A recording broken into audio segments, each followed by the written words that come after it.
Mon poste exact, c'était chorégraphe de parcours. Ça veut dire j'avais mon mot à dire sur toutes les scènes de parcours. S'il y avait, en fait, Jerry, il a vraiment dit David doit s'occuper du parcours. Je veux que les scènes soient réalistes et tout, mais je regardais à l'esprit quand même que c'est Walt Disney.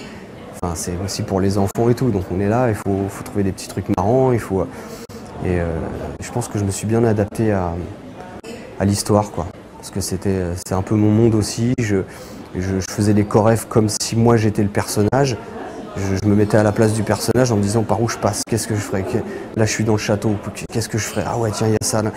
Et j'écrivais vraiment les trucs en me mettant à la place du personnage. Donc je respectais une certaine logique et il n'y avait pas de remise en question où il ne me faisait pas changer les chorégraphes. Souvent ça passait du premier coup, quoi. This is no ordinary dagger.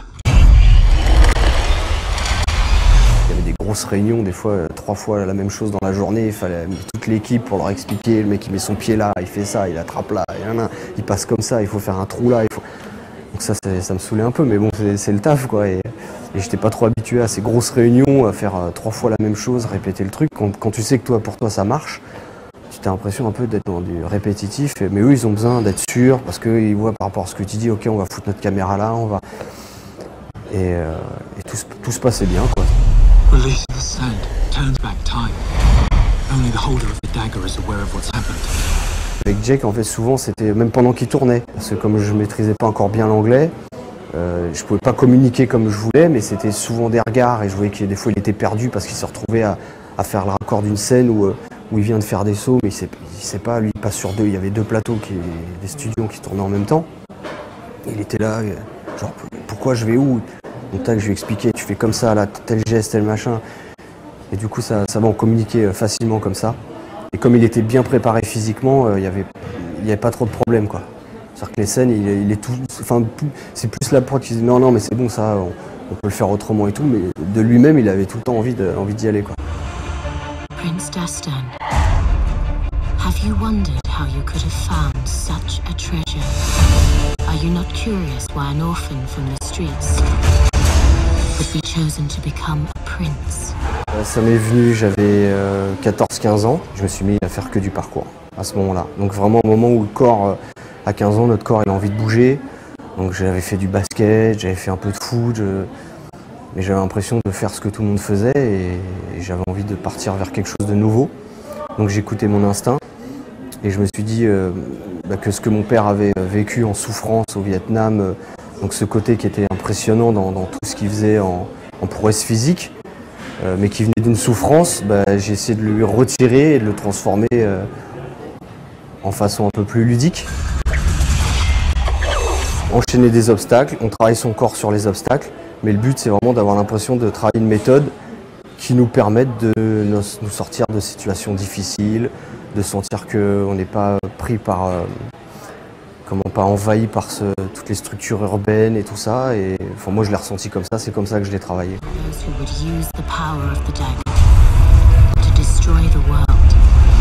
Time will erase everything. You must protect it. Comme tous les gamins, je voyais Indiana Jones ou n'importe quel film, t'as envie d'être dans le film, tu vois. Je regardais les séries Zorro, j'avais envie d'être dedans, mais jamais je me disais un jour je ferai ça. Ou aucun de mes proches qui peut dire ouais mais David nous a toujours dit un jour je serai sur une affiche ou quoi que ce soit. Donc moi je prends ça comme une chance de la vie, quoi. Je me dis mon sport a eu la chance d'être visuel. Parce que souvent, le travail le plus dur dans ce qu'on fait, c'est pas que de sauter d'un immeuble qui fait 40 mètres de haut, machin. Mais pour les médias, c'est ce qui plaît. Ouais, vous avez pas des trucs, des sauts et tout, parce qu'il faut qu'on impressionne, il faut que les gens ils fassent. Oh, alors que des fois, je te montre un truc à 1 mètre du sol qui est encore plus dur là-haut, mais ouais, mais là, il y a rien, c'est pas. Donc j'ai vu ce que recherchaient les médias, et comme eux, ils ont montré ce qui était impressionnant et pas forcément tout ce qu'on donnait, ça donnait une image du parcours, d'un sport à haut risque et tout ce truc-là, alors qu'en fait, non, quoi. Enfin, je dis non, tout dépend de la façon dont on le pratique. Mais c'est vraiment un truc pour se découvrir, pour vraiment apprendre à se connaître, à savoir ce qu'on est capable de faire ou pas, mais pas qu'un truc à haut risque, où on risque la mort à chaque saut, quoi. Le parcours, il est même pas exploité à 20 ou 30% de ce qu'on peut vraiment montrer. Parce qu'on va tout de suite dans l'extrême. C'est-à-dire, quand on se sert d'une scène de parcours dans un film aujourd'hui, on voit que c'est y a un film d'action à l'américaine. Ah tiens, on va lui faire un saut. Ça va renforcer encore plus le personnage. Ils exploitent pas le parcours en lui-même. En banlieue 13, on parle pas du parcours. On dit pas comment ça se fait que Leito il fait du parcours ou comment il a appris. Dans Yamakasi, on voit les mecs là qui sont en train de bouger et tout. On sait pas vraiment. Le vrai entraînement n'a jamais été montré et on peut faire autant de films de parcours qu'il y a eu de films d'arts martiaux.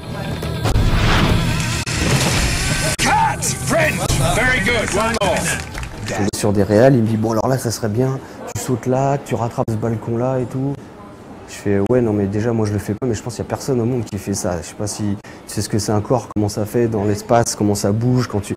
Parce qu'ils ont vu dans des films que le mec il se lâche de 2 étages, il se rattrape d'un bras ou... C'est du cinéma, donc après on peut, mais alors là c'est avec des effets spéciaux, on va mettre un câble, et parce que l'histoire le justifie. Moi j'ai surtout été dans un parcours et une pratique de qu'est-ce qu'on peut réellement faire. Maintenant j'arrive dans le monde du cinéma où on va me dire, oui David je sais que ça on peut pas dans la vie, mais c'est un film. Donc il faut arriver à penser cinéma, et c'est un peu ça que j'ai dû apprendre. C'est-à-dire que moi j'avais des chorégraphes vachement terre à terre, réalistes, en me disant, bon les gens ils voient ça, mais en même temps je pourrais dire, s'il y a un problème je le fais vraiment ça. Mais c'est pas un documentaire, là c'est un film. Donc il faut un peu lâcher son imagination et se dire, bon par rapport au personnage, à l'histoire, on peut imaginer qui va réussir à faire ça.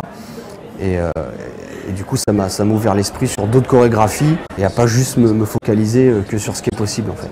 Mais c'est vrai qu'on arrive vachement dans ce truc réaliste. Enfin, montrer des scènes, de faire croire que ça soit des scènes de combat, donc dans des trucs vachement efficaces, vachement moins chorégraphiés, moins démo martiales et tout. Mais c'est bien aussi. Moi là où je suis content, c'est quand je vois d'où je viens, un petit bled en Normandie, voilà, on est des petits Frenchies, on débarque là-bas et on nous prend. En fait notre travail est reconnu, voilà c'est ça. C'est-à-dire que pour eux là-bas, quand ils parlent de B13 et tout, c'est la French Touch. Quand j'étais sur Prince of Persia, quand ils voyaient les trucs de banlieue 13, ou je leur ramenais les teasers pendant parce que j'étais sur les 2 films en même temps, et eux ils étaient fans quoi. Ils disaient oh, on est bien et tout, comment ça bouge et tout, alors que les budgets à côté de ce qu'ils sont en train de faire, ça n'a rien à voir. Et c'est vraiment la reconnaissance qui fait plaisir. C'est même là j'ai été voir le film, je voyais mon nom au générique, chorégraphe et tout, j'étais super content.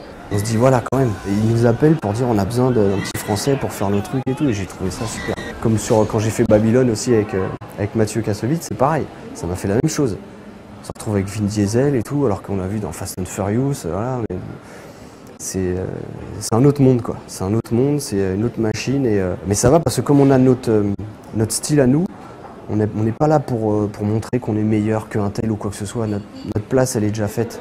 Les gens qu'on arrive, ils savent, ah lui c'est lui, il va s'occuper de ça, personne ne remet notre travail en question, on fait notre taf, on propose, on donne le mieux qu'on peut, on propose autant d'idées qu'on peut, et puis eux ils piochent dedans ce qui leur plaît et tout ça. He has to be stopped. He has to be stopped. He has to be stopped.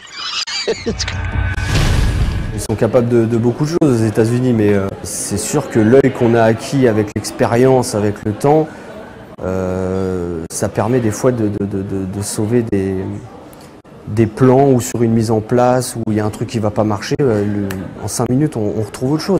Et ce truc là c'est propre à nous, c'est-à-dire le fait de s'adapter vite sur une scène, de pouvoir d'un coup on nous dit bah non on fait pas ça, on le fait là, ok pas de problème, on va changer le truc et c'est ce truc d'adaptation je pense qui est intéressant. Moi je vais proposer des angles parce que je sais aussi, à force d'avoir fait des petits trucs à droite à gauche, quel angle peut être le mieux, mais après je suis pas réalisateur quoi.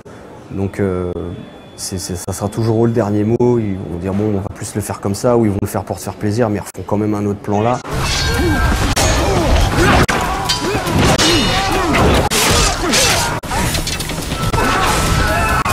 Là où je suis le plus sûr c'est sur un centre qu'on est en train de monter pour le parcours. Et ça je me sens vraiment le besoin de le faire, ne serait-ce que par respect pour le sport, pour les jeunes, pour mon père, pour tout ce qu'il m'a transmis. Et donc c'est vraiment le gros travail sur lequel je suis en ce moment avec le maire de Lys, là où j'habite en ce moment, qui s'appelle Thierry Lafont et qui m'a donné les moyens d'avoir un terrain de 12 000 m² pour pouvoir construire un centre mondial de parcours, organiser des compétitions indoor et faire en fait un lieu où les jeunes viennent s'entraîner sans problème. Ils sont chez eux.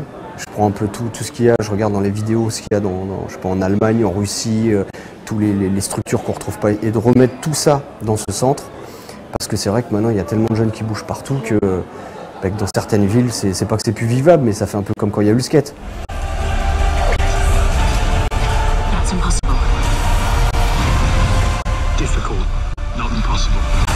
Comme c'est vraiment quelque chose qui m'a été transmis, je me suis dit autant que j'explique bien clairement dans un bouquin, au moins les gens ils sauront qu'est-ce qui m'a animé, qu'est-ce qui a déclenché cette envie soudaine de partir dans cette direction-là, alors que tout m'amenait à être dans une vie tranquille, quoi. C'est-à-dire, je n'étais pas obligé de me faire autant violence, mais je sentais que ça pouvait m'apporter quelque chose, quoi. J'ai l'impression que je sentais que ça allait me construire. Et je me suis dit, il faut que je fasse ce bouquin parce que demain on ne sait pas ce qui peut arriver et au moins ça sera écrit, ça sera dit. Et si un jour je suis plus là et quelqu'un a envie de savoir ce qu'était le parcours ou comment j'en suis venu à là, il achètera le livre parcours.